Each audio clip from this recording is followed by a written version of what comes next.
much for coming on behalf of myself and Inde, Maria, and Dr. Pedre. My name is Adrienne Nolan-Smith, and I'm the founder of Wellbe. It's Get Wellbe on our social handles and our website. We're newly launched in July media company that was started because I felt that the wellness movement and the healthcare system had a vast divide, and could use some awareness and content inspiration to try to bridge that gap. And so part of that is we say our mission statement is to inspire, inform, and empower you to take control of your health and demand a system that supports you. And one of the most powerful things that you can do to take control of your health is the food that you eat. You probably know that. And so I'd love to introduce our panel to talk about this topic of eating for immunity. So this is Bashu Ratnam. He is the founder and CEO of Inde and hosting us today. Maria Marlowe is a certified health coach and the author of the Real Food Grocery Guide, which is over there. And then Dr. Pedre is a board-certified internist and functional medicine certified doctor, as well as the author of the book Happy Gut. So my first question on the topic of eating for immunity, so just make sure everybody knows what that is. Immunity is really the body's ability to resist infection and toxins and not succumb to illness in any way, right? So recently we've learned a lot about how your microbiome or your gut is quite related to your immunity. So my first question is for Dr. Pedre, if you'd be able to explain that connection. Absolutely. So the gut is integral to your immune system because 70% of your immune system is found all along the lining of your gut. And it's patrolling everything that is coming through the gut lining. If you think about it, it's our biggest interaction with the outside world is what you put in your mouth. And a lot of it is unseen. Things like fungus and bacteria that are on the food, and we need to protect ourselves from that. The interesting thing is that there are a lot of things that break down this ability of the gut to protect us from the outside world. And probably one of the biggest onslaughts on our immune system is antibiotics. So if you've been on antibiotics once, twice, multiple times, it destroys your gut flora, and as a consequence, it increases the permeability of the gut. Now the gut is a permeable membrane, but you don't want it to be too permeable. So when it becomes hyperpermeable, then other things can get through, like toxins. One of them is called endotoxin, which comes from dead gram-negative bacteria in the colon. And that's a really potent stimulator of the immune system, but then other things can get through. So foods that commonly wouldn't have caused a problem then start triggering an immune response. So we're seeing in our society this drastic inability to process gluten. And we know that the gluten protein, gliadin, actually increases the permeability of the gut. And then by doing so, it's causing your immune system to be chronically active. So if your immune system is fighting a war here, so if your gut is on fire, then the immune system doesn't have the resources to pay attention to other things that might be getting through. You know, we're constantly protecting our bodies from viruses in the environment, from bacteria. But if you're fighting a war here, then it's too distracted. It allows a lot of these things to get through. And I know this because of my own experience, having been on multiple courses of antibiotics as a teenager. And as a result, I developed a sensitivity to gluten and to dairy. And in a weakened immune system, my doctors couldn't figure out why. They wanted to put me on multivitamin. What was happening is I was poisoning myself with the food that I was eating. And all it took was taking these foods out and healing the gut lining, strengthen my immune system. So now I don't get sick that often, and if I do, I recover pretty quickly. And we're going to talk about some tips on how to get through viruses much faster. Right? Yes, absolutely. I feel like that was a great explanation. Are there any other specific functions, organ systems in the body besides the gut that really impact or influence your immunity? Well, first of all, the bone marrow, because the bones is where all of our immune cells are made. But the liver also, because the liver is responsible for our ability to detox all sorts of substances, whether it's toxic chemicals that we are exposed to, environmental toxins that we are all exposed to. There are 80,000 chemicals out there, only about 1% of which have been tested for safety in humans. So we're one big chemical milieu and a big experiment with things like BPA in plastic, with pesticides like glyphosate. So liver is really key because you need a healthy liver to be able to detox, and that also keeps your immune system healthy. And then the spleen also, because it harbors red blood cells and white blood cells, and it can release them into circulation as needed. It's a very important part of the immune system, aside from the gut, but the gut is probably the key player and the most unrecognized one. Yeah, for sure. So gut, liver, the spleen. All right, so start thinking about foods for that. The bone marrow. And the bone marrow, thank you. So what is the sort of process? How does, this is another question for Dr. Pedre on this topic. So when a certain food goes in, what is the process of it sort of bolstering or not, or sort of harming our immune system? I know you mentioned when it actually gets into the gut, but how do you pull those nutrients from it so that you can actually use some certain foods to recover when you're sick? So when our digestive system works using enzymes that break down the food that we eat, and digestion starts in the mouth with saliva, which starts to break down carbohydrates. And then when the food gets to the stomach, the acid in the stomach activates an enzyme called pepsin, which helps break down protein. Protein is really critical because we need the amino acids to make a whole bunch of different neurotransmitters as well as tissue repair. But if you don't have proper stomach acid, so say you're taking an anti-acid medication, one of the most prescribed medications in the world are PPIs, which block stomach acid production. So you're losing your first layer of protection, which we evolved to have. So it's counterintuitive to give people stomach acid suppressants when that is your first line of defense from getting exposed to bacteria that may come through the food that you eat, or even fungus, yeast, so like candida. So if you have low stomach acid, then you become more prone to getting these infections. Not really infections, like you might not get diarrhea, but you get something we call dysbiosis. So it's an imbalance of good and bad bugs in the gut. And the dysbiosis then becomes the means by which the gut barrier gets broken down. So then you may eat a food that you become sensitive to, and that causes an immune response. Now you may not know you're having an immune response to the food, but you may experience it as fatigue, as just general malaise, as joint aches, as hives, as a rash. So all these things that seem to be happening in other parts of the body are actually connected to the gut. And then again, distracting your immune system from being able to do the function that it needs to do to protect your body from infection. So Maria, on that topic, gut's gigantic role in your immunity explains why the food we eat is so important for immunity. So what do you think, in your opinion, as really somebody that helps others with this, are the best foods for prevention against like the annual flu or the revolving door of cold that a lot of people experience in the winter months? Certain foods are going to support our immune system and make it strong so it can fight off the invaders, the pathogens, the bacteria, the viruses.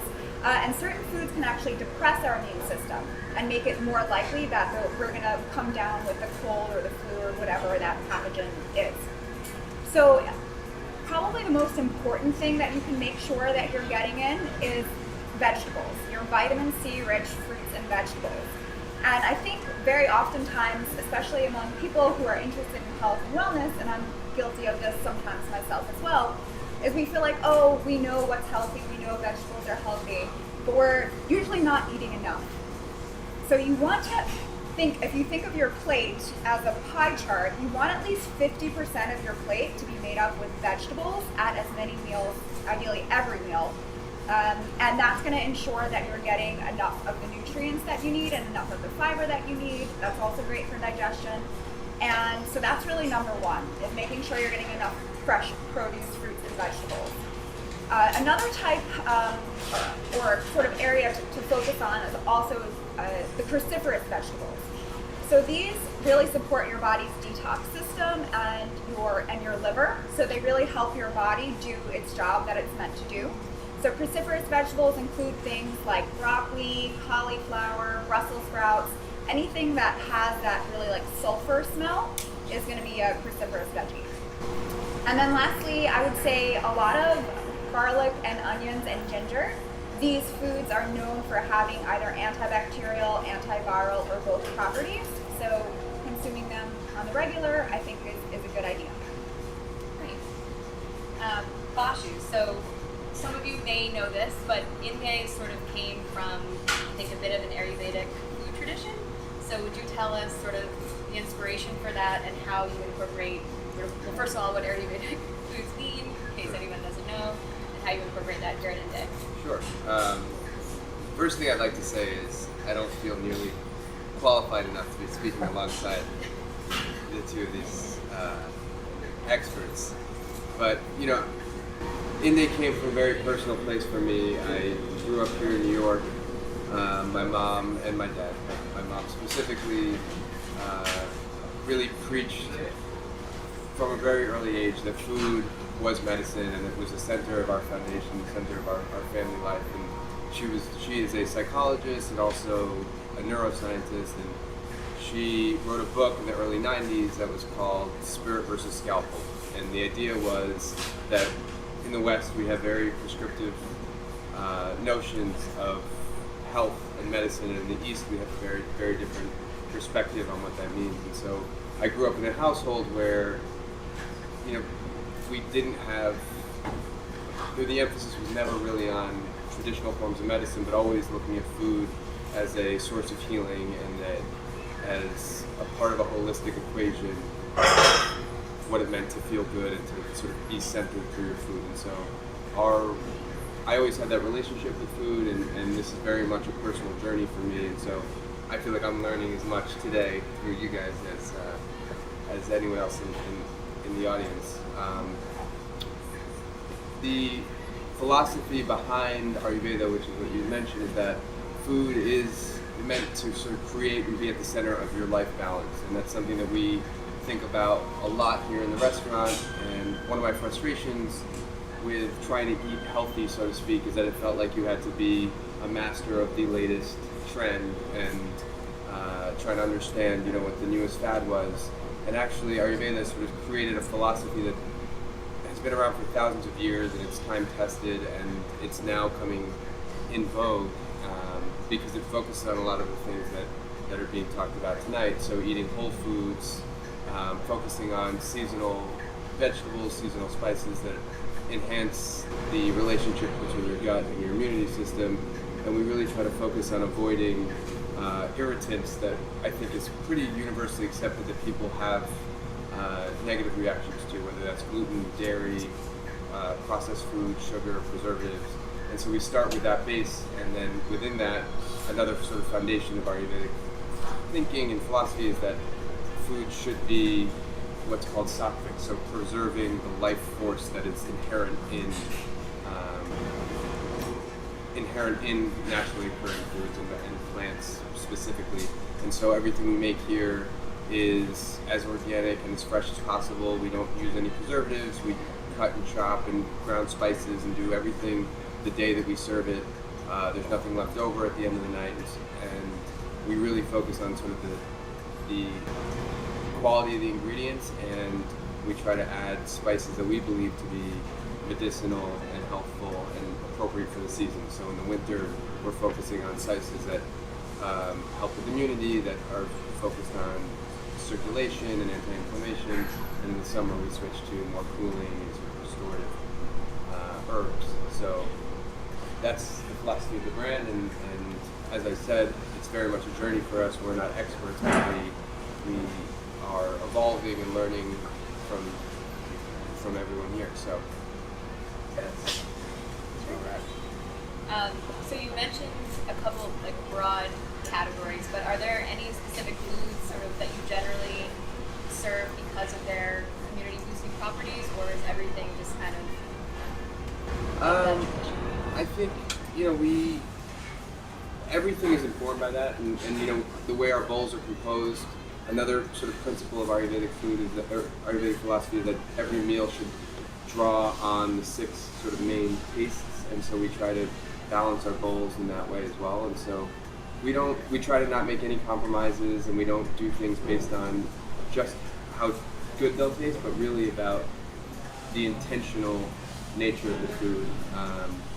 And so everything starts from a really good place. We start with the highest quality ingredients, and then we try to activate them or use spices that further enhance the sort of cultural qualities of it. So I can't speak to one specific thing. One thing that I'm loving right now on our menu is our winter broth, So we have a winter broth which we start with organic and antibiotic-free bones. We add chaga mushrooms, specific spices for the winter like cardamom, cayenne, and cinnamon.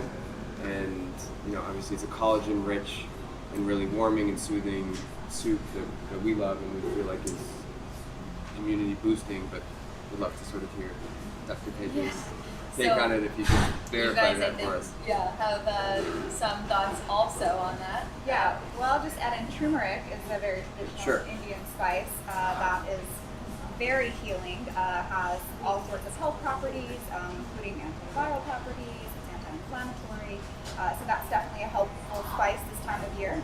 Ginger is another one. Ginger is used a lot in Indian cooking.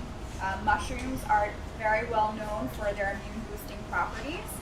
One thing with mushrooms is you do always want to cook them, and even like the white button mushroom is good, but the more exotic types like shiitake and maitake or hen of the woods, those are even better for boosting your immune system. Yeah, I second that. I mean, I always make a soup when I feel like my immune system is kind of taking a downturn. But the mushrooms are really important.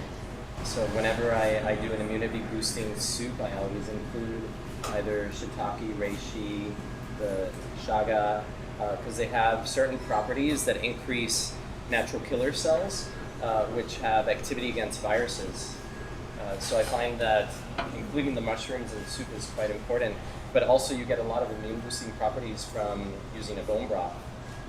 That's also really key and critical, including a lot of minerals, but it's very healing to the gut lining, and it helps boost the immune system. So that's a really great combination. And one last thing I'll throw in, zinc-rich foods are also great for supporting the immune system. So oysters is a good one, pumpkin seeds, sunflower seeds, sesame seeds. Those are also great to add in to help bolster your immune system.